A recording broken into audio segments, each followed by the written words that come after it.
구약적 축복과 신약적 축복 얘기하시면서 예, 예. 신약적 축복은 상황이 바뀌는 게 아니라 그 상황 가운데 내 마음이 새로운 마음이 부어진다는 거에 되게 예. 동의도 많이 됐고 또 실제로 또 그렇게 되어지고 있어서 아, 네, 아. 감사. 야, 그, 신구약이 이렇게 딱 갈라져가 띄엄되기가 그게 은혜가 아니고는 안 되는. 그러니까요. 그게 그 최종적 축복입니다. 하나님의 우리는 최종적 축복이 이제 그 신약의 축복은 새 마음이고 새 영이다. 그게 이제 하나님이 최종적 약속이고 그러면서 이제 진짜 그 새 마음이 된 사람이 모여서 목회를 이루게 되거든요. 예. 그래서 그래서 얼굴을 보니까 너무 밝아가지고 말씀 안에서 잘 사시는구나 이런 생각이 드네. 예. 보면 알죠. 예. 심지어 말씀하고 좀 상관없이 사는구나 이런 생각이 들고. 아, 그렇구나. 근데 살아나는 게 이제 그 말씀을 통해서 이제 내 안에 내가 그 옛 마음이 뭐고 새 마음이 뭐고 이렇게 딱 갈라지면서 새 마음으로 보여지면은 이게 이제 이렇게 굳힘이 막 생기는 게 아니라 꾸준하게 이렇게 연결되어서 가게 되거든요. 아이고, 예. 말씀, 그래서 또, 말씀 열심히 듣는 분들은 막 열심히 들어요. 그러다가 또 이제, 어느 부분까지 경험되다가, 또 딱 경험이 안 될 순간도 와요. 근데 그때 되면 항상 뭔가 복음의 어느 부분이, 이렇게 많이 듣지만은, 안 보일 때가 있고, 예, 그 다음에는 이제, 그 말로는 잘 설명하기 힘든 부분들이 있어요. 그래서, 그런 부분들은 이제 나눔을 통해 해야 정확하게 딱 알아지는 가 있거든요. 그래서 이제 그런 것을 위해서는 반드시 교회가 필요하고 그렇습니다. 맞아요. 그리고 교회로 연결되어 있다는 게 굉장한 든든함이 있어요, 저희 안에. 그래서 더 편안한 것 같아요. 그렇죠. 네. 이렇게 어서 와요. 떨어져 있으면은 이게 그 안정감도 없고 또 계속적인 공급도 없고. 맞아. 근데 교회는 뭐 이렇게 출석하느냐 안 하느냐보다는 새 마음 안에서 형제와 형제가 연합되어 있는가. 그것이거든요. 그러면 이제 끊임없이 우리가 내 자신으로 인해서 기뻐하는 것도 있지만 그 형제로 인해서 기뻐하는 기쁨이 또 대단히 크거든요. 그래서 내가 빛을 보는 것도 기쁘지만 그 형제가 빛을 볼 때 내 마음이 정말 더 기뻐져요. 그러니까 이게 몇 배로 계속 늘어나거든요. 근데 나만 이렇게 딱 혼자 있으면은 내가 복음의 빛을 봐도 내 안에 막 기쁨이 있지만 그 옆에 사람들이 같이 막 빛을 보고 기뻐할 때 그 기쁨과 또 다른 기쁨이거든요. 맞아요. 그래서 이제 이렇게 들어와서 나눔도 하고 간증도 하고 이런 것들이 근데 두 분이 이렇게 새 마음으로 신약의 축복이 새 마음이 나오니까 너무 좋다 이 이야기 하면은 이게 하신 분들에게도 같은 기쁨이 됩니다. 슬퍼하거나 시기하는 것이 아니라 정말 이 말씀이 맞구나 하고 그게 내 안에 좋아 보이면 점점 내 안에도 이제 그것들이 실제화되고 보여지게 되고 경험되게 되는 것 같아요. 자, 반갑습니다, 사모님. 한소영 사모님입니다. 네, 반갑습니다. 뉴질랜드 지금 사시고 계시고 호주에 살고 네. 동생이 저번에 한영철 목사님 누님 되시는 분이 한영철 목사님 하니까 이제 이렇게 되시죠. 우리 강릉에 이제 성진 목사님하고 신지순 사모님인데 요번에 이제 한영철 목사님 오실 때 같이 저희 교회 오셨어요. 그러셨구나. 반갑습니다. 안녕하세요. 네. 네. 아주 신기한 만남이죠. 맞아요. 네, 오늘도 이렇게 호주에서도 들어오고 강릉에서도 들어오고 또 대구에서도 경산에서도 또 다양한 지역에서 이렇게 들어와서 뭐 딴 거보다 우리가 말씀을 듣고 배우는 것도 또 배우고 나누는 것도 나누는 거지만 한 형제의 자매됨을 누리는 기쁨이 상당히 크거든요. 예. 그렇죠? 예. 이번에도 이제 우리 뭐 미국하고 뉴질랜드에서 강릉에서 오니까 또 순천에서도 오고 뭐 전라도에서 오고 이러니까 야, 같이 이렇게 만나서 누리는 기쁨이 참 크구나 이런 것들을 많이 경험하게 된 것 같아요. 아마 겨울에 아마 강릉은 꼭 가지 싶습니다.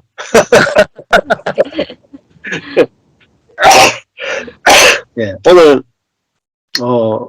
이게 모임방을 이렇게 옮겼습니다. 모임방을 좀 옮긴 것은 지난 방에 들어와 있는 분들이 굉장히 많이 있는데 실제로 이제 올해 성경부에 안 들어오시는 분들이 있으셔가지고 이제 숫자가 너무 많으니까 이게 뒤에 들어오시고 싶은 분들이 이렇게 다 튕겨나가서 참석을 좀 힘든 경우가 있더라고요. 그래서 이제 성경공부 올해도 들어오시는 분들이 쉽게 들어올 수 있도록 좀 숫자가 좀 적어지더라도 방을 옮겨서 이렇게 하면 오늘 아마 들어오실 분들 다 들어오실 수 있을 것 같아요. 예. 그리고 하다가 이렇게 해도 안 되면은 이제 다른 뭐 웨일즈 하는 다른 스카이프처럼 온라인 게 있거나 아니면 줌이나 다른 쪽으로 해서 좀 안정적인 쪽으로 옮겨갈 수도 있습니다. 그래서 모임이 좀 잘 될 수 있도록 그렇게 한번 해보겠습니다. 네, 오늘은 잠언 27장이죠. 지난번에 이어서 잠언 27장 3절부터 같이 말씀을 보도록 하겠습니다.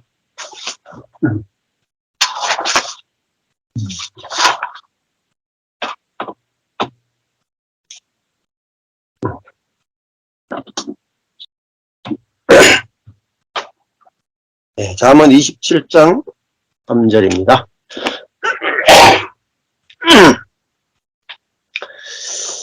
예, 그 성경 공부는 다양한 분들이 들어오면 들어오실수록 더 좋아요.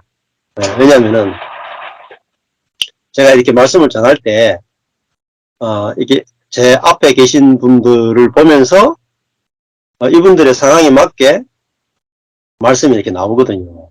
어느 정도까지 말씀을 들었고 또 어느 정도까지 말씀을 이해할 수 있느냐에 따라서 그 수위가 이렇게 자동으로 좀 조절돼요.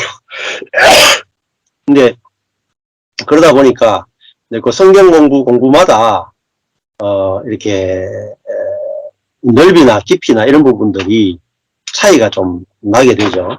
그래서 다양한 그룹들이 필요합니다. 그래서 이제 목회자분들이 또 들어오시면은 목회자분들에게 맞게 말씀이 나가고 또 일반 또 초신자에겐 초신자에 맞게 이렇게 말씀을 전할 수밖에 없거든요. 그래서 다양한 분들이 들어오시면 좋은 것 같아요. 오늘 잠언 27장 저번에 1절 2절까지 지난번에 했고요. 3절부터 한번 보시면은 지난번에 이제 2절을 조금 짧게 했는데 타인으로 너를 칭찬하게 하고 내 입으로는 알며 이렇게 했죠. 이건 사람이 제일 좋아하는 게 이제 자기가 자기 자랑하는 것이 좋아하죠, 사람들은. 근데 자기가 자기를 자랑하는 것이 그게 이제 자기를 높이는 것이 되고 또 교만하게 되고 그러다 보면 오히려 관계가 깨어지게 되죠. 그래서 칭찬이 필요하다면은 타인으로 너를 칭찬하게 하고 했는데 그 1절에 보면은 너는 내일 일을 자랑하지 말라. 자랑하다 하고 2절에 칭찬하다 하는 말이 같은 개념이에요. 내일 일을 자랑한다는 말은 내가 내일 뭔가 할 수 있다 하면서 자기를 이렇게 부풀리는 거죠. 그러면서 자기를 칭찬하는 거잖아요. 근데 이것이 해롭다는 거죠. 그래서 칭찬을 하게 하더라도 타인이 너를 칭찬하는 건 어떻게 막겠습니까? 그죠? 타인이 나를 칭찬하는 것은 자기 막기 힘들어요. 그래서 타인으로 너를 칭찬하는 것은 그렇게 막 하고 너의 입으로는 스스로는 칭찬하지 말라. 왜냐하면은 칭찬 자랑이죠. 너의 입으로는 칭찬하거나 자랑하지 말라는 말은 우리가 어떤 일이 아무리 잘 돼도 그것은 내가 하는 게 아니고 하나님이 되게 하셨으니까 되는 거죠. 그래서 우리는 잘 돼도 칭찬하거나 자랑할 게 없어요, 사실은. 자, 그러면 반대로는 뭐겠어요?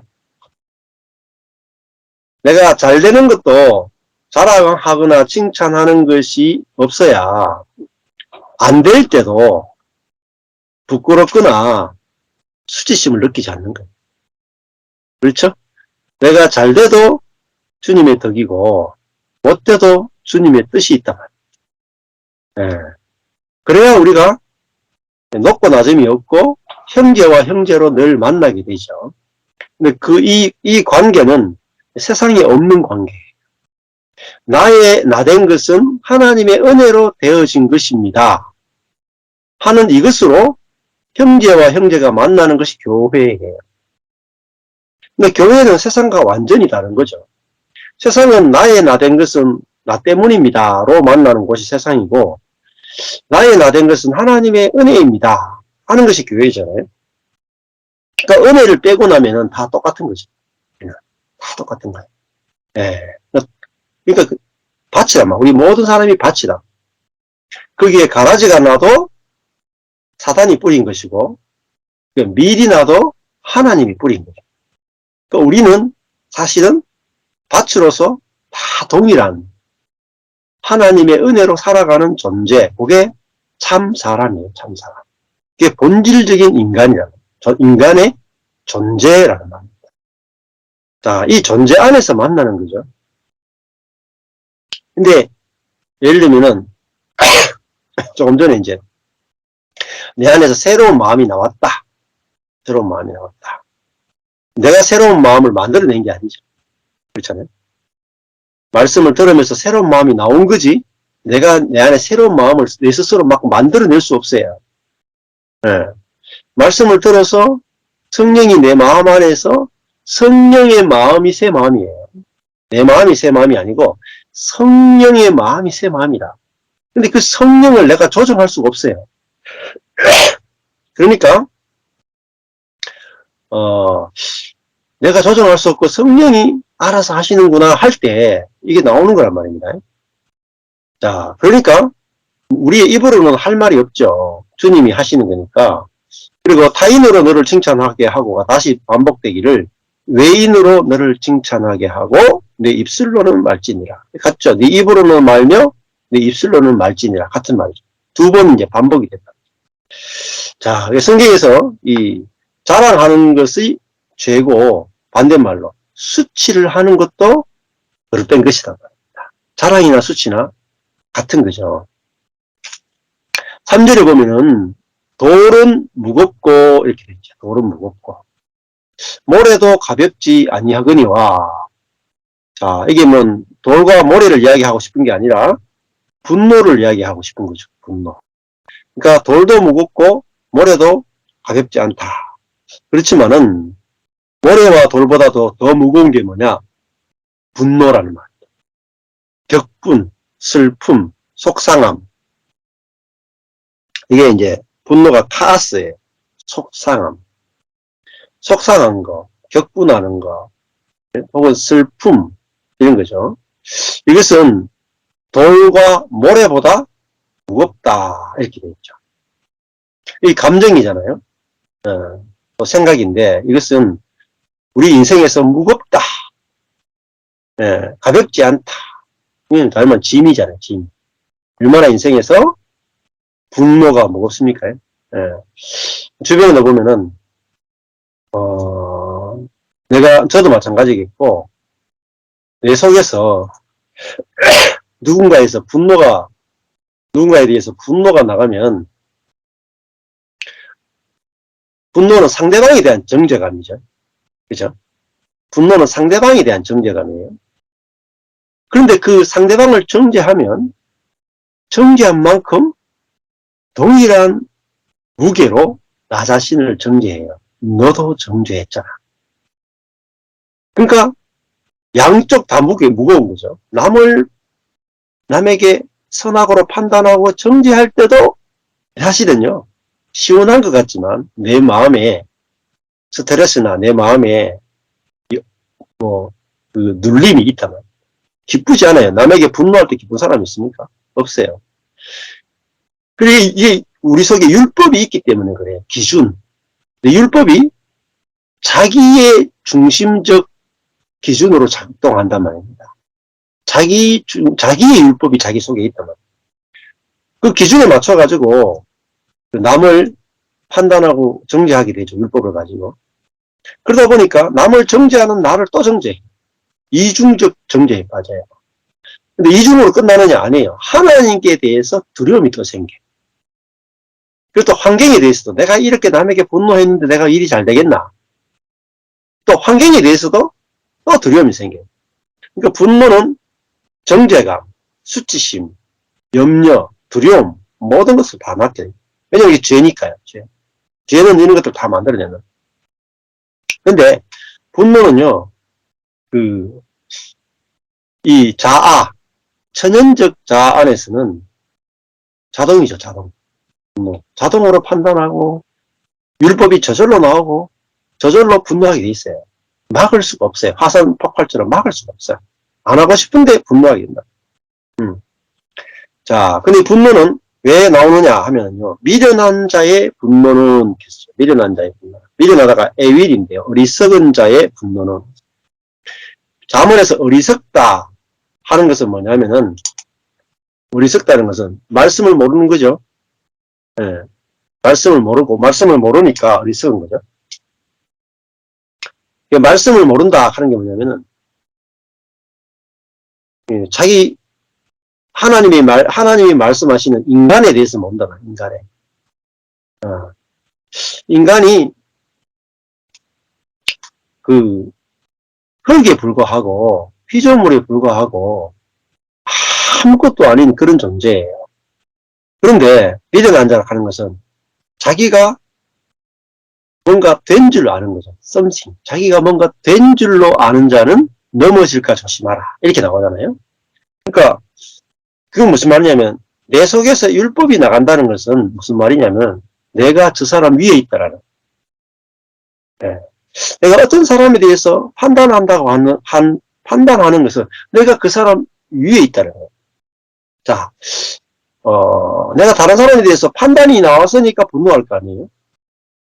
근데 판단이 왜 나왔냐면은, 내가 저 사람보다 위에 있기 때문에. 상대방 위에 있기 때문에. 상대방 위에 있는 게 뭐냐면, 그게 하나님의 자리에 앉아있다. 하나님 역할, 자기가 하나님인 줄 알고 있다. 그러니까 재판장의 위치에 앉아있는 거예요. 그래서 미련한 자라 하는 건 무슨 말이냐면, 하나님이 정해주신 위치를 이탈한 자. 아무것도 아닌 사람의 위치에 있지 않고 하나님의 위치에 있는 자를 어리석은 자란다. 그러니까 이게 뭐 다른 말로 하면요. 자아예요. 우리의 자아는요. 하나님의 자리에 앉아서 자기가 모든 것을 판단하고 통치한단 말이에요. 내 인생도 내가 통치하는 거예요. 그러니까 내 인생도 내가 마음대로 통치하고 싶은데 통치가 안 될 때 뭐가 나와요? 분노가 나오는 거죠. 그렇죠? 내 인생이 왜 내 뜻대로 안 되나? 할 때 분노가 그거는 왜 내 인생이 내 뜻대로 되기를 원하냐? 내가 하나님인 줄 알기 때문에. 내 인생은 절대 내 뜻대로 안 돼. 왜? 우리는 하나님 만드신 피조물이니까 하나님의 뜻대로 우리 인생이 흘러가게 돼 있어요. 자, 그러니까 제가 계속 말씀드리지만은 우리는 주어가 아니고 주어, 인생의 주어가 아니에요. 나는 내 인생의 주어가 아니고 나는 내 인생의 목적어예요. 주어는 누구냐? 하나님이. 그러니까 하나님이 나를 이끌고 가신다. 이게 인생이. 그러니까 하나님이 나를 지으시고 하나님이 내 인생을 이끌고 가시고 하나님이 내 인생을 쓰신다. 이게 복음이다 말이에요. 이걸 아는 것이 뭐죠? 지혜로운 자라. 복음을 아는 자. 하나님의 말씀을 아는 자. 그러니까 하나님의 말씀을 알고 복음을 아는 자는 나는 목적어구나. 나는 양이구나. 이게 시편 23편에 가면 나는 양이에요. 하나님은 목자예요. 그 양은 목자가 이끄는 대로 가잖아요. 예. 그러니까 양들은 목자가 이끄는 대로 가는데 분노하지 않아요. 맞죠? 좋아하죠. 근데 예, 뭐 사자나 곰이나 얘들은 목자가 그들을 이끌고 가려고 하면 분노한다는 거예요. 왜냐하면 자기가 양이 아니거든. 양이 아니거든. 근데 끌려가는 것을 엄청 싫어해요. 짐승들은. 근데 끌려가는 걸 좋아하는 게 누구냐? 양이. 양은요, 목적으로 사는 거예요. 예수님을 어린 양이라고 부르는 겁니다. 그 제물도 양이 대표적 제물이에요. 하나님이 받으시는 사람이 누구냐? 양 같은 사람이다. 목적어인 사람. 그러니까 새로운 피조물은 뭐냐면 새로운 피조물은 새로운 마음이 나오는 사람인데 새로운 마음은 뭐냐면은 자기가 목적어인 것을 아는 사람, 내 마음이죠. 그래서 하나님과 사람과 환경이 이끄는 대로 끌려가는 것이 좋아 보이는 사람이 새로운 피조물이고 좋아 보이는 마음이 새 마음이에요. 예. 그러니까 새로운 피조물은 배우자에게 내 옆에 있는 사람에게 내 옆에 있는 사람의 생각, 내 옆에 있는 사람의 결정, 내 옆에 있는 사람의 의도대로 끌려가는 것이 좋아 보이는 사람. 가능하겠어요? 우리의 노력으로는 절대 안 돼. 절대. 왜? 우리 속에 처음 태어날 때 짐승의 마음이 있었고 사단의 마음이 였으니까, 그죠? 내가 배우자를 끌고 가고 싶죠. 내 마음대로 한번 저 인간 한번 끌고 가고 싶다. 평생을 내 뜻대로 한번 끌고 가봤으면 좋았을 텐데. 그러니까 한 번도 못 끌고 가가지고 한이 맺히는 거야. 왜냐하면 상대방이 늘 나를 끌고 가려고 해. 또 나는 또 끌려가면 되는데 안 끌려가지잖아요. 끌려가면서도 뒤에서 두들거리면서 저 인간 하면서 평생 의사움해요. 근데 언제 끌려가느냐? 관에 들어가고 나면 끌려가요. 관에 들어가면 죽었기 때문에 화장터 가라 하면 화장터 가고, 그죠? 매장 가라 하면 매장 죽고 나면 끌려가죠. 근데 예수님이 어떤 분이냐? 예수님은 우리 예수님의 본질이 뭐냐? 예수님 본질은요, 어린 양이에요. 하나님이 이끄시는 대로 끌려가는 거예요. 어디까지 끌려가느냐? 십자가까지 끌려가는 거예요. 왜? 하나님이 끌고 가는 대로 끌고 가는 것이 좋아 보인 사람이란 말이에요. 끌려가는 것이 좋아 보인 분이 누구냐? 예수님. 그러니까 예수님을 정확하게 한다. 우리 예수님 자꾸 기도 응답해 주는 분으로 생각한다. 내 기도 들어주시는 분으로 자꾸 생각한다. 그 예수님은 물론 이제 우리가 간혹 만날 수는 있죠. 그러나 예수님을 경험을 할 수 있어도 예수님과 연합이 안 돼요. 예수님의 손은 만질 수 있을지 몰라도 예수님과 연합이 안 돼요. 연합이 안 돼요. 자, 예수님이 새로운 피조물로서 새로운 사람으로서 하나님의 아들로서 끌려가는 것이 좋아 보인 분이란 말이에요. 처음으로 사람들 가운데 딱 처음이에요. 처음. 그전에 그런 사람 없었어요. 야, 그 예수님을 제가 보고 나니까 나하고는 본질적으로 다르구나. 저는 제가 아내를 좀 끌고 가고 싶거든요. 네. 근데 이 여자가 안 끌려와가지고 이제 뭐 부부싸움도 많이 하고 고생도 하고 온갖 해봤는데 안 끌려오더라고요. 안 끌려와. 그래서 이제 성도들도 제가 원하는 대로 막 끌고 가고 싶었어요. 근데 다 끌려오는 것 같다가 나중에 마음에 안 드니까 다 턱해보더라. 근데 끝까지 못 끌려가요. 예수님은요, 어디까지 끌려갔느냐? 십자가까지 끌려갔죠. 예, 죽기까지 끌려갔단 말이에요. 딱 죽는 거예요. 죽음이 마지막으로 끌려가신 거예요. 죽었는데 이분이 부활했어요. 하나님 예수님을 부활시켰어요. 부활은 뭐냐면 이 사람이 바로 나의 아들이다를 증명하는 증명서가 부활이에요. 그러니까 하나님의 아들은 어떤 사람이냐? 끌고 가는 자가 아니라 끌려가는 분이라.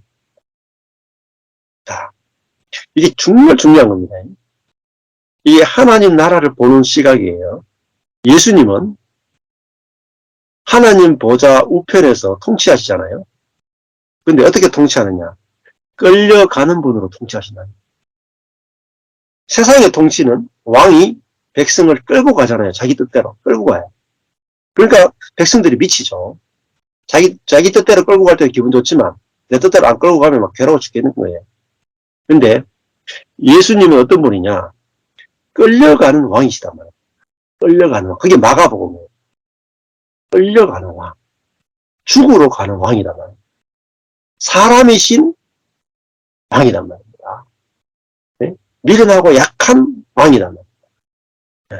예수님은 자신의 약함을 드러내고 끌려가고 자기의 미련함을 드러내면서 뭐죠? 이것이 하나님이 만드신 그 원형의 사람임을 딱 보여주시고. 네, 어서오세요. 자, 아마 이 말씀을 여러분들이 거의 잘 못 따라보실 말씀이 있어요. 빛이 와야 돼요. 저도 예수님이 이런 분이라고는 거의 생각을 못했어요. 근데 요한복음이 속에서 나는 스스로 아무것도 할 수 없노라 하는 예수님을 딱 봤어요. 나는 스스로 아무것도 할 수 없노라. 그 말은 뭐냐면 예수님은 하나님이 하시는 대로 끌려갈 수밖에 없는 분이란 말입니다. 그러니까 약함이 새로운 피조물이에요. 강함이 옛 피조물입니다. 생각해 보세요. 아내들이요. 저희 성경부에 아내들이 굉장히 많이 들어오시죠. 여자분들이. 여자분들이 생각할 때 어떤 남편이 좋은 남편입니까? 능력 있고 리더십 있고 자기 분명한 뜻이 있어가지고 아내를 쫙 끌고 가는 그런 남편하고 한 영원히 살고 싶습니까? 그럼요. 여자분들 다 죽어요. 죽어. 정신병 걸리고 우울증 걸리고 다 죽어요. 스트레스로 암 걸려 다 죽어. 그러니까 최고의 나의 남편, 최고의 왕이 뭡니까? 아내의 뜻대로 질질질질 너무너무 행복해서 아내의 뜻대로 다 끌려갈 수 있는 남편이 지상 최고의 남편. 할렐루야입니까? 자매들. 그렇죠? 네. 어떤 분이 나를 통치할 수 있느냐? 잘 생각해봐요.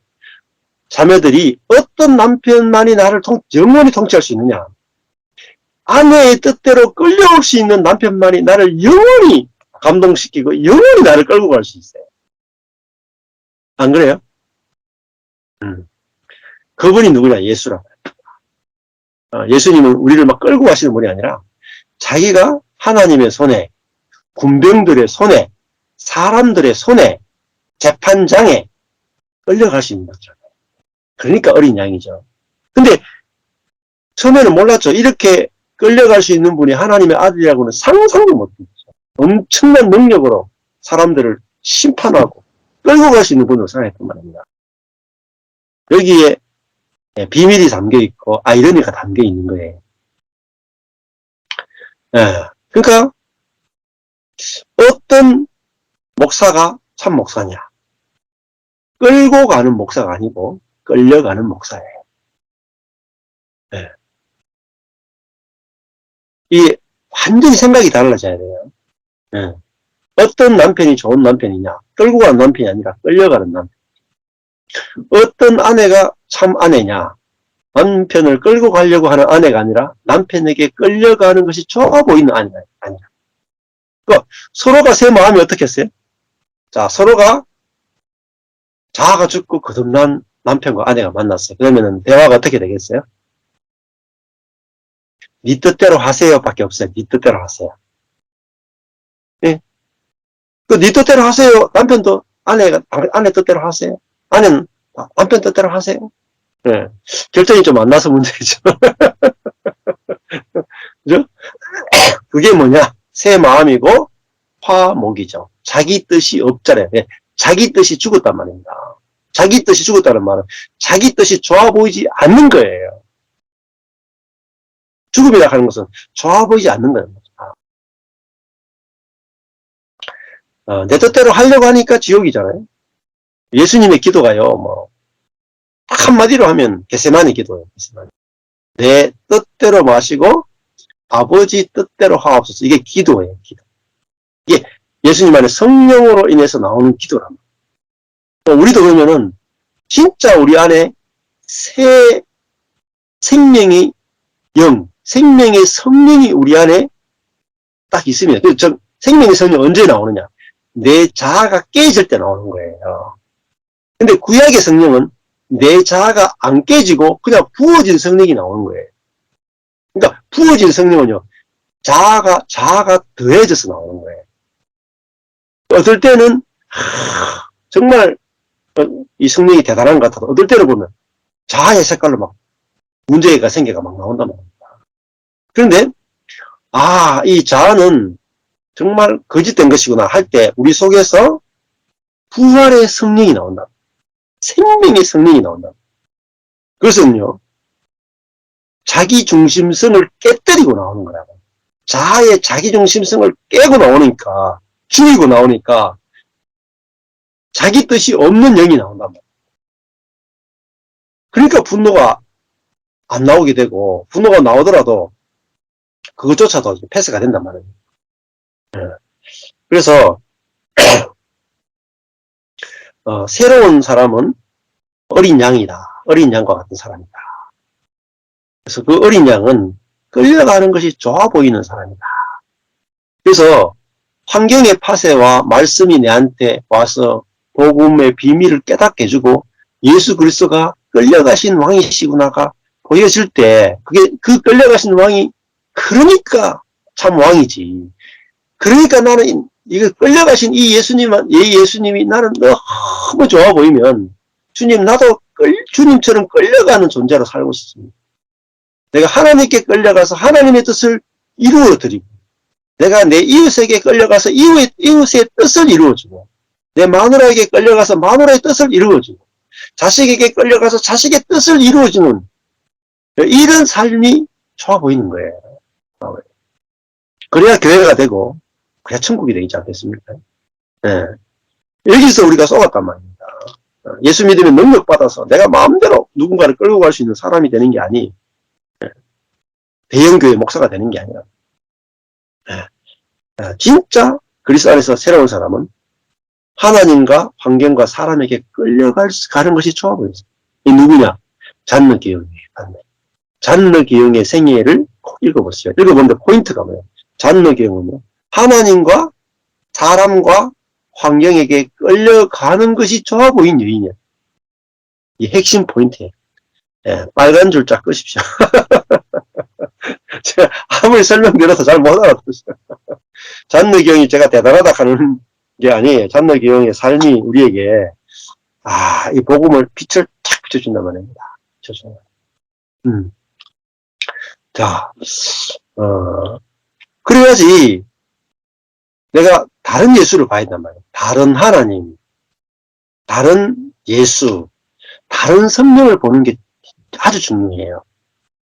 제가 제 말만 이렇게 하는 게 아니라 그 하나님을 경험하는 삶이라는 그 헨리 블랙가비 목사님도 그렇고 그것 때문에 이제 세워진 그 영향을 받은 교회 뭐 포도나무 교회라고 그 한국에 또 있었는데 그 교회도 그렇고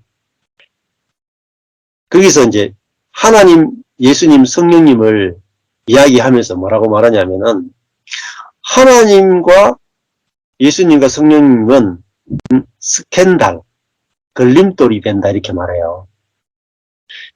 사람에게는 하나님도 걸림돌이 되고 예수님도 걸림돌이 되고 성령님도 걸림돌이 된다. 이렇게 말해요. 실제로 복음서 보면은 성도들은 다 하나님께 시험 들고 예수님께 시험 들고 성령님께 시험이 들어요. 왜? 우리 생각하고 다른 분이기. 그래서 하나님도 내 삶이 내 존재가 바뀌려면은 다른 하나님을 만나야 돼요. 다른 하나님. 좀 약간 이단 같은 소리일 수도 있는데 다른 하나님 만난다는 말은 내 개념에 없는 하나님 만나야 돼요. 내 머리로 상상할 수 없는 하나님. 인간의 생각으로 만들어낼 수 없는 하나님. 하나님이 나를 찾아오시는 하나님을 만나야 된다는 거예요. 예. 그 하나님은 제일 중요한 게 주권자 하나님이에요. 주권자 하나님이에요. 주권자 하나님은 사람에게 시험 대상이에요. 시험. 왜 하나님이 마음대로 나를 다스리세요? 네? 왜 하나님 내 인생 가지고 마음대로 장난치세요? 네? 시험 아닙니까? 그렇죠? 주권자 하나님이 이야기하면 성도들 시험돼요. 그 말은 무슨 말이냐면은 성도들은 주권자 하나님을 믿는 게 아니고 내 기도 들어주는 하나님으로 알고 믿는단 말이에요. 네? 내 기도와 상관없이 하나님은 당신 뜻대로 우리 인생을 끌고 가시는 거예요. 당신의 목적대로, 당신의 뜻을 이루기 위해서 우리를 이끌어 가시는 하나님인데 이 하나님은 주권자 하나님은 우리가 믿기 싫어요. 거절한단 말이에요.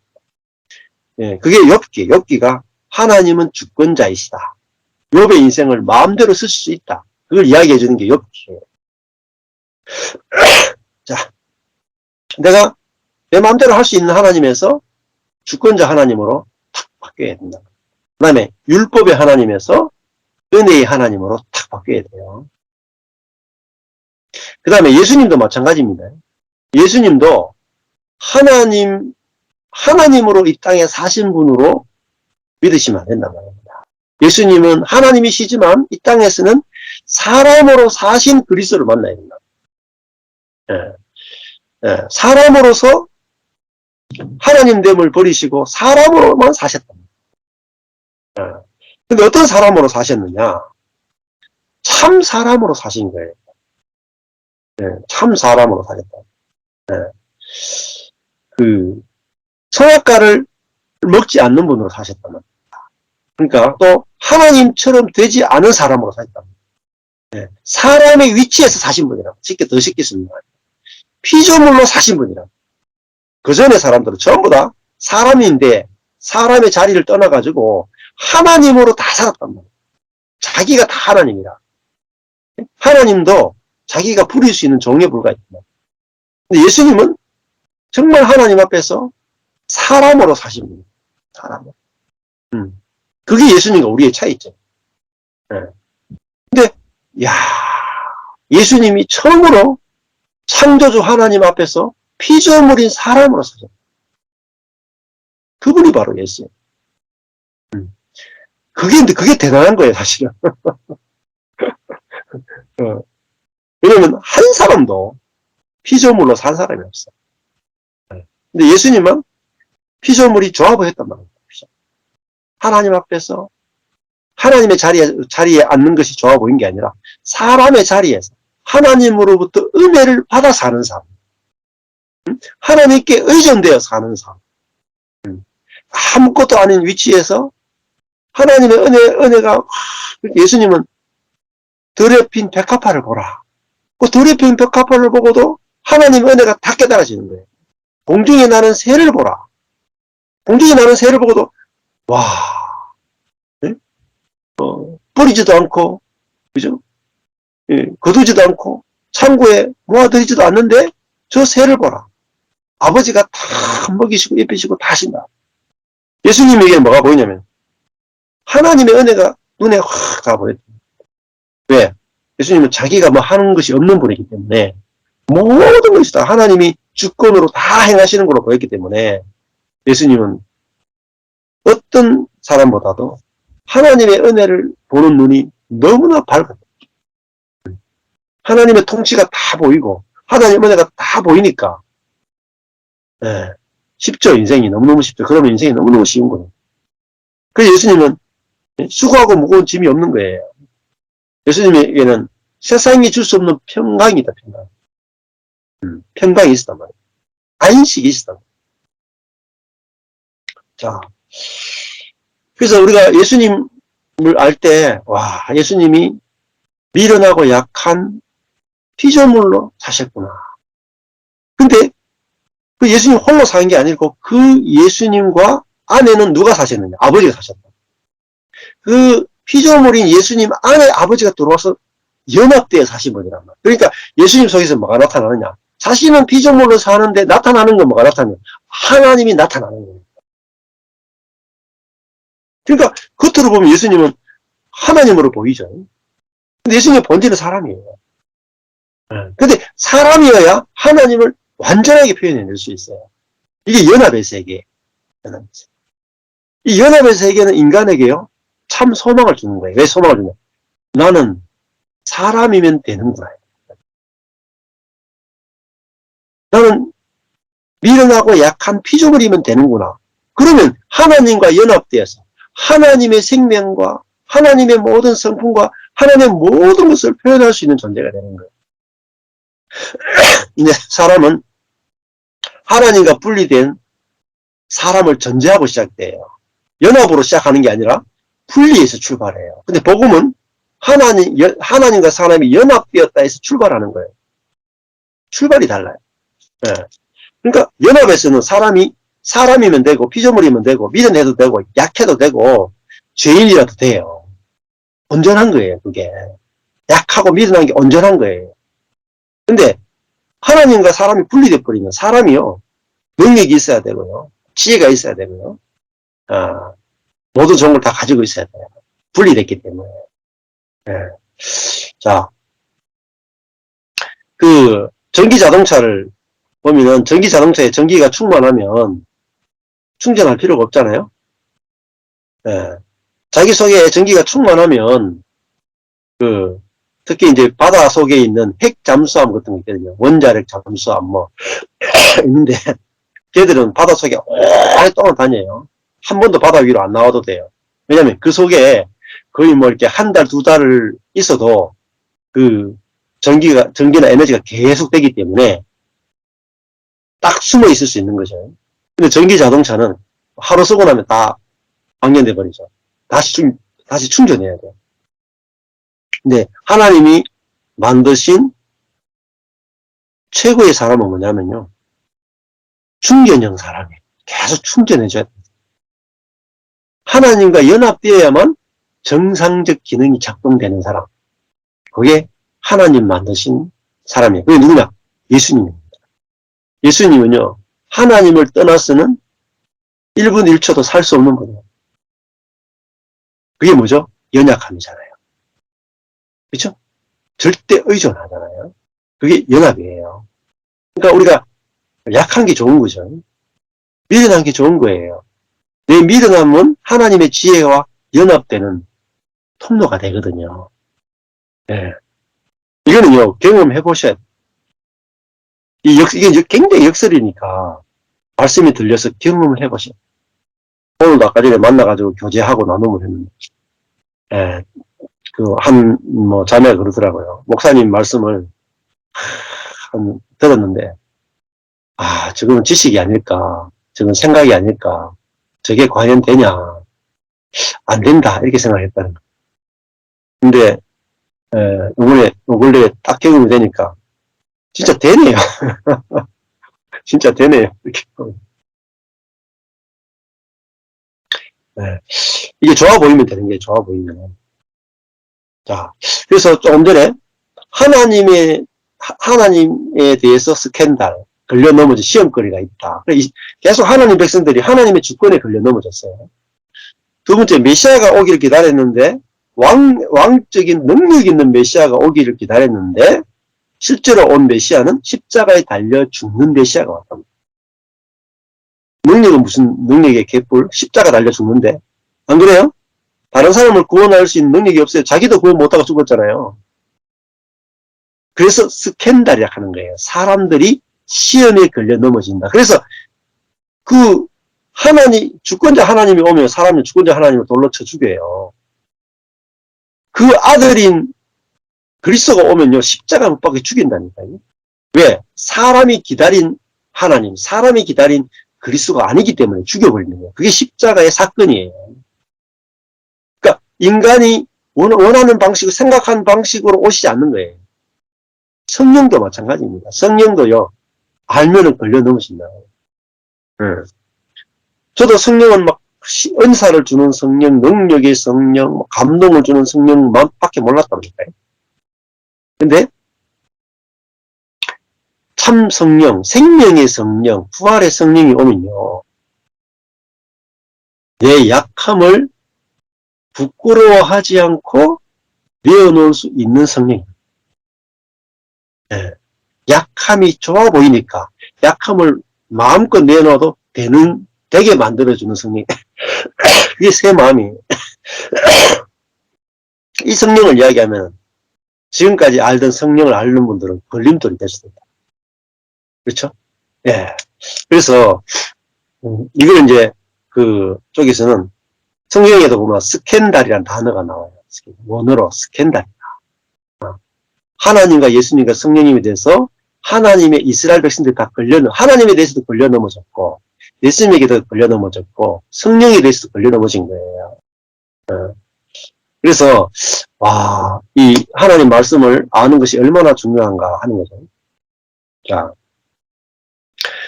미련한 자는 결국은 피조물이 좋아 보이지 않는 사람이죠. 하나님처럼 되는 것이 좋아 보이는 사람이죠. 네. 자,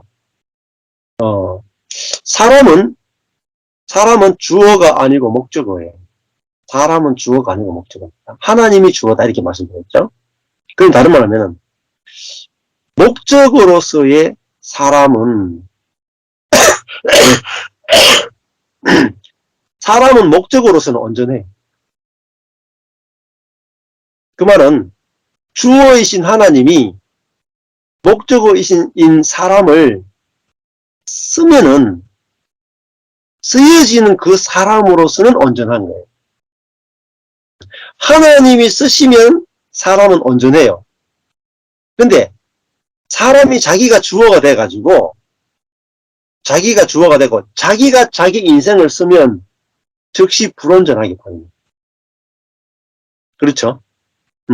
자, 내가 내 인생의 주인이고 내가 주어가 돼가지고 내가 내 인생을 이렇게 쓰겠다 하면은 즉시 오는 게 뭐죠? 불만족이에요. 그렇잖아요? 내 뜻대로 안 되거든. 아니, 내 뜻대로 되고 싶으면은 돈도 한 1,000억 정도 가지고 있고, 그죠? 일도 안 다녀도 되고, 날마다 여행 다닐 수도 있고, 또 돈도 1,000억 가지고 사람들에게 막 베풀기도 하고, 그러면은 얼마나 좋겠습니까? 네. 다 그렇게 생각해요. 근데 하나님은, 아이고, 저도 보니 제가 그 40대 초반에 망하고 나니까, 야, 내가 참, 이 무슨 꼴이고, 내가 이렇게 되려고 인생 살았다는 생각이 들더라고. 예. 근데 뜻대로 안 된 거예요. 목회도 그렇고, 인생도 그렇고. 그때 딱 보게 된 거죠. 아, 출발이 틀렸구나. 내가 목적으로서 하나님이 만드신 피조물로서 내가 양으로서 사는 것이 참 인생인데, 내가 하나님의 자리에서, 내가 주어의 자리에서 내가 내 인생을 내 뜻대로 할 수 있다로 살았다. 그래서 내가 망했구나. 잘 망했죠? 그렇죠? 예. 주어로서 살고 싶은 나는 망해야 돼요. 그게 뭐냐? 망하는 게 죽음이에요. 죽어야 돼. 예. 그래야 목적으로 사는 것이 좋아 보인단 말입니다. 왜? 나의 주어이신 하나님은 나보다도 나를 더 잘하시고, 나보다도 나를 더 사랑하시고, 나보다도 나를 더 존귀하게 여기시고, 내 계획보다도 나를 더 쓰실 분이기 때문에 그래요. 네. 그래서 사람은 주어로서는 불온전하지만, 목적으로서는 온전한 거예요. 그렇죠? 네. 야곱을 예를 들어볼까요? 야곱이 자기가 주어가 돼서 인생을 살려고 하고 하니까 모든 문제들이 다 생겼죠. 그런데 하나님이 주어가 되어서 야곱의 인생을 쓰시니까 야곱의 인생은 버릴 게 하나도 없어요. 자기 중심적으로 살아가는 그것조차, 편애하는 것조차 버릴 게 하나도 없고, 아내가 4명이고 거기서 막 가정간에 모든 온갖 상처와 문제들 투성이고 심지어 인신매매가 일어나고 이래 해도 온전한 거예요. 왜냐하면 야곱은 주어가 아니고 목적으로 산 인생을 보여주는 사람이에요. 네. 그렇죠? 저도 그래요. 제 인생도, 제 목회도 주어로서는 실패. 주어로서는 불완전해요. 근데 목회는 전 목사가 하는 게 아니고 하나님이 주어가 돼서 저를 이끌고 하나님 뜻대로 이끌어 가시는구나를 보니까 제 인생도 제 목회도 온전하구나가 보이더라고요. 온전하구나. 그래서 저를 만나시는 분은요, 저를 보시면 안 돼요. 시험 들어. 저를 보고 시험 든 분들이 많아. 좋다고 해서 왔는데 보니까 아무것도 안 하고 쳐다봐 놓는 거야. 답답해가지고 그래 내보다도 못하네 하고 가셨다니까. 내보다도 못하네. 왜냐면 나는 목적으로 사는데 본인은 주어로 사는 분이 오시니까 너무 무능력하고 너무 아무것도 안 하는 것 같고 이러니까 시험 들어 가셨다. 주어가 되길 원하는 분들 오면 제가 보여드릴 게 없어요. 제가 하는 게 없기 때문에. 근데 다 망한 사람은 나는 내가 다 해보니까 주어로 사는 게 너무 피곤해서 못 살겠어요. 나는 이제 막 끌려가는 게 좋아요. 이런 사람 오면 되게 은혜 받고 저하고 연합니다. 완전히 한떡이 되고 너무너무 관계가 너무너무 평온하고 좋아요. 왜냐면 목적어가 목적어끼리 판단할 게 있습니까? 안 그래요? 하나님이 저 형제를 저렇게 쓰시는데 하나님이 저 자매를 저렇게 쓰시는데 우리가 거기서 하나님 왜 그렇게 쓰십니까? 나는 또 왜 이렇게 쓰십니까? 판단할 수 있습니까? 없어요. 고린도 전후서에 나와요. 네? 하나님의 일꾼인데 네가 왜 판단하냐? 네? 하나님이 이렇게 쓰시고 싶으면 이렇게 쓰시고 저렇게 쓰시면 저렇게 쓰시고 하나님이 깨닫게 하시는 때가 하나님의 때가 있는데 네가 왜 하나님께 그 형제를 판단하는 것은 쓰시는 하나님을 판단하고 있는 거다. 이렇게 나온다. 네. 그러니까요. 내 배우자가 주어로서는 불온전해요. 근데 하나님이 쓰시는 목적으로서는 완전한 겁니다. 네. 내 말 지글지글하게 내 말을 안 듣는 것은 그죠? 하나님이 지금 남편을 망치로 써가지고 내 단단한 바위를 깨뜨리고 있는 거예요. 그러니까 내가 쓰기에는 이 인간이 한없이 밉죠. 나를 망치로 때리니까 내 자아를 부수니까. 근데 하나님의 손에서는 온전하게 지금 쓰여지고 있는 거예요. 그렇기에 그 사람이 주어가 되고 자기 인생을 사는 것이다 이렇게 보면 상대방의 인생에 한없이 문제가 많아요. 근데 한없이 문제가 많은 그 사람이 하나님이 그 사람을 들어 쓰신다고 보면 하나님의 도구예요. 온전하게 보이는 거예요. 잔노기 용이 자기 병들어 누운 자기 남편, 자기에게 누명을 씌우는 여종, 자기를 핍박만 하는 시어머니를 보면서 뭐라고 고백하냐면 하나님의 손입니다. 이렇게 고백해요. 사람이 보인 게 아니라 그 사람을 쓰시는 하나님이 보였단 말이에요.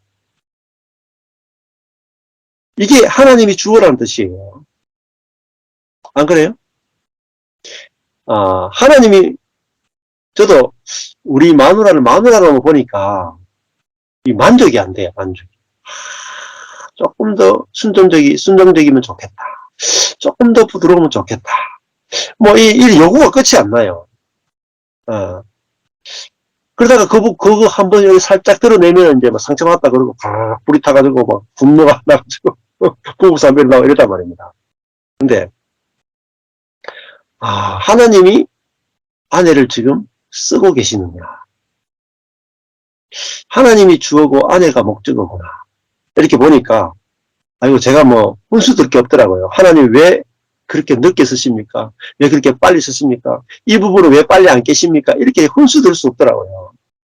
그러니까, 하나님 쓰시는 목적으로서 아내는 온전한 거예요. 그러니까요, 그걸 이제 깨닫게 되면서 아내에 대해서 손대고 싶은 게 현저하게 줄더라고요. 하나님이 어떻게 아내를 쓰시는가 보자. 하나님이 아내를 써서 나를 어떻게 깨시는가 보자 하니까 그 주어가 하나님으로 보니까 온전한 거예요. 자, 또 하나님이 주어니까 인생 어떻게 될지 몰라요. 오늘은 내가 복음을 더 많이 알고 깨닫고 누리는데 아니 내 맞은편에 있는 저 사람이 지금은 복음을 1도 모르는 사람일지라도 내일 일은 모르잖아요. 하나님이 그 사람을 바울로 만드실지 어떻게 알겠어요? 그러니까 우리 판단을 할 수가 없는 거죠. 자, 하나님이 주어가라는 것이 확실히 알아지면요, 분노가 사라져요. 자, 그래서 27장 4절에 보면은 분노는 잔인하고 그렇죠. 그리고 노는 이 앞으로 콘데요. 이것도 진노, 분노 이런 창수 같거니와 분노한 걸 잔인하기도 하고 창수 같다는 말은 홍수처럼 분노는 내면 낼수록 더 분노나죠. 안 그렇습니까? 처음에는 작게 분노내는데 분노 내고 나니까 내 분노에 또 분노가 더 커지고 왕창 커진다. 그래서 홍수 같다, 창수 같다는 말, 홍수가 범람하는 것 같다. 엄청나게 크다는 거죠. 왜냐하면 사람은 자기중심이 되어서 판단하니까 위치가 높아지니까 잔인한 분노가 홍수처럼 쏟아져 나온단 말이에요. 그래서 그 투기, 그 분노 앞에서 누가 설 수 있겠는가. 네. 그러니까 그래서 천연적인 사람은 분노하는 사람이니까 그 분노 앞에서 서서 편안하게 있을 수 있는 사람 아무도 없고. 네. 여기 다 이제 지금 여기 계신 분들이 다 오늘 보니까 분노 하나도 안 하는 사람 같잖아요. 저도 분노 안 할 사람 같죠. 제가 지사님도 분노 안 하는 사람 같잖아요.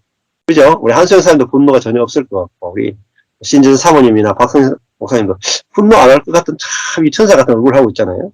근데 한번 분노하면요, 이 분노는 잔인하고 그 노는 창수 같아서 감히 앞에 설 수 있는 사람이 없어. 짐승으로 바뀐단 말입니다. 짐승으로. 그래서 예수 그리스도는 어떤 분이냐? 어린 양이잖아요. 네, 어린 양은요, 아무리 찔러대도 그거 죽잖아요. 그러니까 독이 없는 분이죠. 사단의 독이 현저하게 없는 분이 바로 그리스도랍니다. 그래서 재물을 선택할 때 소, 염소, 양, 비둘기는요, 끌려갈 수 있는 사람들이에요. 어린 짐승 중에서요, 제일 잘 죽는 짐승이에요, 양이. 그 양은 이렇게 잡으려고 딱 하면, 목에 이렇게 되다가 딱 누르면, 하고 딱 죽어요. 그러니까, 그게 성령으로 가능하다면, 성령. 그죠? 자, 그게 이제, 이 천연적인 사람은 늘 분노가 이게 당연하다. 이게 아는 게 중요하고, 그렇지만은, 저거는 거치잖아요. 분노하는 천연적인 사람 속에는 뭐가 있어요? 나드가 있어요. 나드. 순전한 나드가 있는 거예요. 순전한 나드가 있어요. 그 천연적인 사람이 깨지면 그 속에서 석유가 나오고 생수가 나오듯이 그 속에는 생명의 성령이 있죠. 네. 자, 그래서, 우리가 사람을 볼 때도 분노하는 사람만 보면 안 되고, 그 분노하는 사람 안에, 그죠? 어린 양의 마음이 있는 그 성령, 예수님의 마음이 그 사람 속에 있어요. 네. 그래서 하나님께서 언제 그 사람의 분노하는 그 사람을 깨서 그 사람 속에서 온유한 그리스도, 그죠? 온유한 그리스도, 위치가 낮은 그리스도, 그래서 분노가 나지 않는 그리스도의 생명이 나오게 하실지 우리가 기대하고 바라보고 지켜보는 거죠. 예, 모든 사람 속에는 분유하신 그리스도의 생명이 들어있어요. 그죠? 깨지는 날에 쏟아져 나온다. 생수가 쏟아져 나온다. 네. 그걸 보고, 기다리면은, 그게 사랑입니다, 사랑. 사랑은요, 뭐냐면은, 사랑은 뭔가 막 주는 게 아니에요. 사도행전, 고린도전서 13장 보면요, 사랑은, 뭐냐면은,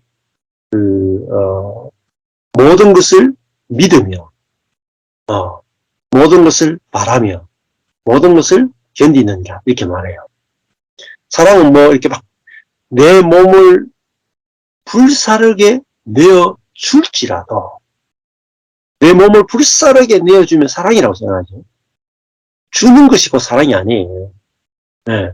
주는 게 아니고 사랑은요, 모든 것을 믿는 거예요. 믿는 거. 믿는 거 뭐냐면은, 온전하다라고 믿는 거죠. 그 사람이 깨지면 그 사람 속에 그리스도의 생명이 흘러나올 것을 믿는 거예요. 그게 사랑이에요. 그 믿음 없이 막 주는 게 사랑이 아니단 말이에요. 뭐든지 막 주고라면 뭔 생각이 들겠어요? 왜 나에게 돌려주지 않는 거죠? 그 거래죠. 예, 거래와 사랑은 다른 거예요. 사랑은 믿는 거야. 끝까지 믿는 거예요. 모든 것을 믿으며 믿죠. 그 사람 속에서 생명이 나올 걸 믿는 거. 그 다음에 모든 것을 바라며, 바란 건 뭐죠? 소망이잖아요. 죽고 부활할 것을 소망하는 거예요. 그 다음에 견디는 자. 왜냐면 그 하나님이 이루실 것을 보고 반드시 하실 거니까 기다릴 수 있는 거예요. 소망 가운데 견딜 수 있는 거예요. 그게 사랑이에요, 사랑. 네. 그러니까 상대방, 하나님이 그 상대방을 쓰고 계시니까 하나님을 신뢰하고 하나님이 하실 일을 소망하고 견디는 거예요. 그게 사랑입니다. 네. 그러니까 성경적인 사랑의 개념이 알아져야 돼요. 네. 사랑은 이 고린도전서 13장에 가보면 우리가 생각하는 것과 달라요. 사랑이. 네. 이게 성령으로 말미암아 우리 안에서 나오는 사랑은 제일 먼저 보면 사랑은 오래 참고잖아. 오래 참고. 사랑은 오래 참는 거예요. 내 상대방에서 오래 못 참는다. 그거는 인간적인 사랑이에요. 하나님의 사랑은 오래 참는 거예요. 뭐 확 주는 게 아니라고요. 네. 그 다음에 사랑은 온유하며 가는 거예요. 사랑은 자기가 위치가 낮단 말이에요. 상대방보다 위치가 낮은 게 사랑이에요. 그 다음에 투기하는 자가 되지 아니하며 사랑은 자랑하지 아니하며. 사랑은 상대방을 사랑하는 것은 내가 네보다 낫다라고 하지 않는 게 사랑이 돼요. 나는 너와 같다. 이게 사랑이 나요. 내가 너보다 낫다 하는 거는 아무리 뭔가를 많이 주더라도 주면서 나는 높아지고 그 사람 낮아지거든요. 그 사랑이 아니에요. 사랑은 자랑하지 않고 교만하지 않고. 이게 아주 중요한 거예요. 자랑하지 않고 교만하지. 상대방보다 위에 가지 않는 거라고. 오만한 자의 자리에 앉지 않는 거예요. 그 다음에 5절에 무례히 행치 아니하며. 네. 이건 다 위치가 높아져 있으면 사랑한다, 자아에서 나오는 것은 무례히 행하게 된단 말입니다. 네. 자, 우월감으로 행하는 게 무례히 행하는 거죠. 상대방보다 예의가 없다라는 거. 상대방 위에서 행동한다 이런 뜻이죠. 그러니까 교만하고 위치가 높은 것은 아무리 상대방이 잘해줘도 그 사랑이 아니에요. 자기를 드러내기 위한 행위에 불과한 거죠. 그 다음에 5절에 보면 자기의 유익을 구하지 않는 거죠. 사랑은 자기 중심성을 떠난 거란 말이에요. 이게 진짜 사랑입니다. 자기 중심적으로 뭐 하는 것, 아무리 선을 행해도 자기 중심성에서 하는 것은 사랑이 아니에요. 그 다음에 성내지 아니하며, 이거는 멸시하지 않는다는 말입니다. 상대방을 낮추지 않는 거, 이게 사랑이에요. 상대방을 낮추는 것은요, 아무리 상대방이 잘해줘도 다 사랑이 아니에요. 그 다음에 악한 것을 생각지 아니하는 게 사랑이거든요. 상대방에 대해서 아무리 잘해주면서도 속에서 판단하고 정죄하고 있으면 그 사랑이 아니다. 악한 것은.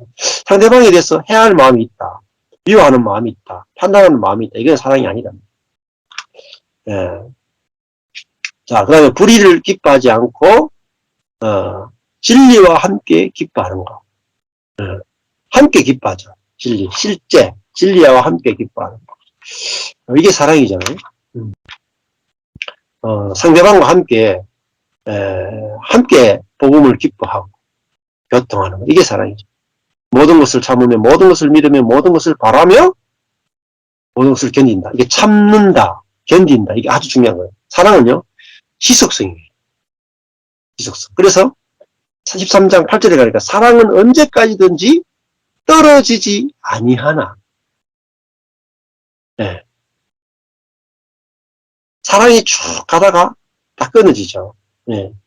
그거는 진짜 사랑이 아니다 말입니다. 예언도 패하고 방언도 거치고 지식도 패한다. 이 끊어진단 말입니다. 근데 사랑은 그죠? 언제까지도 떨어지지 않는다. 이 말은 계속 된다 이 말입니다. 이게 사랑이잖아요. 그래서 우리가 부부가 어떻게 사는가, 형제자매가 어떻게 사는가, 이게 복음 안에서 우리가 알아질 때 우리가 거짓으로 살던 것들이 다 드러나고 이제 하나님의 뜻 안에서 새 마음이 나와서 그 새 마음을 누리게 되는 점이 있습니다. 자, 오늘 여기까지 하겠습니다. 생각보다 시간이 많이 지났네요.